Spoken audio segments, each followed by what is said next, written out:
For today's video is magtatanggal tayo ng dental braces. So paano nga ba ito ginagawa? First, syempre tanggalin natin yung mga brackets ni patient.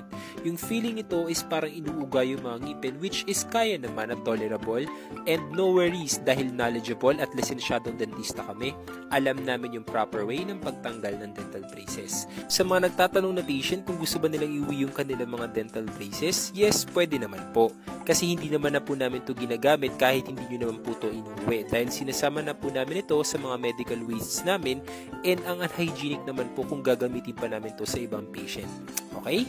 Ayan po yung mga pangdikit sa ngipin, which is yan po yung tatanggalin natin on this process. Dahil po, kung hindi kayo marunong magtanggal ng dental braces, pwede pong maiwan itong mga pandikit na to at pwede itong mag-cause ng gingivitis or pamamaga ng gilagid. So next natin gagawin is magpe-perform tayo ng cleaning kay patient, which is para mapanatili nating healthy yung mga ngipin niya kahit patapos na yung treatment ng braces niya. So ayan, linisin natin yung kanyang mga ngipin. Sa part na to is magpe-perform tayo ng enameloplasty doon sa ngipin ni patient kasi medyo hindi pantay yung contour ng ngipin, which is free din po ito nakasama sa treatment ng ating dental braces. So ayan po, mas naging maayos na itong tingnan.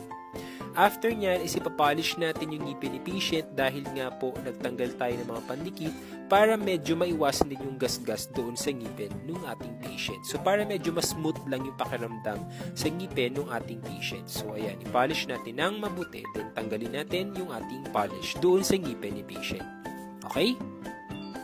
So after nyan, syempre magsusukat tayo for retainers dahil gusto natin na ma-maintain natin kung ano man yung nagawa natin doon sa ngipin ni patient, which is ang purpose ng retainers is para hindi na gumalaw yung mga ngipin niya. Sa mga nagtatanong kung forever na ba ang retainers, yes, you're right, meron ka ng ka-forever.